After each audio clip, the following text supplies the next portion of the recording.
पाणी जास्त झाल्या कारणानं कुठली जमीन बाधित झाल्या, त्यांचं या ठिकाणी जी काय कॅनॉलच्या कडेनं जी दुसरी 1 नंबर 2 नंबर 14 नंबरची असणारी कॅनॉलची जी रस्ते आहेत, त्या रस्त्यांची जमीन तिने काढून घेतली, पण ती ॲक्वायर झाली का, त्यावरती आमची नावं कमी झाली का, त्याचा शेतसारा आम्ही आता भरतोय का, हे प्रश्न पूर्णपणे आता आपण बाजूला ठेवलं पाहिजे,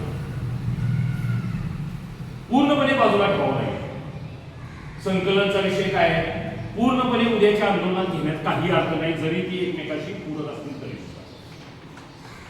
मग आता विषय कुठला आहे गांभीर्याने? आता विषय हा आहे की गेली अनेक वर्ष आपण बिबट्या गवरेड्याच्या माध्यमातून शेतीतनं निर्माण झालेलं उत्पन्न हे आमच्या हाताला लाभत नाही. राहून दे ते लाभायचं, पण आम्ही जर बाहेर जायला लागलो न शेती करता, तरी पण आमचं लहान बाळ असू दे, आम्ही मोठे असू दे, आया बहिणी असू दे, आम्ही पण उद्ध्वस्त होण्याच्या विषयावर आहे.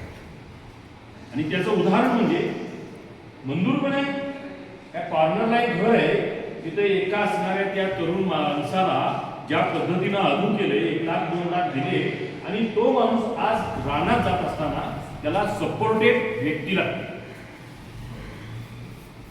सपोर्टेड व्यक्ती लागते.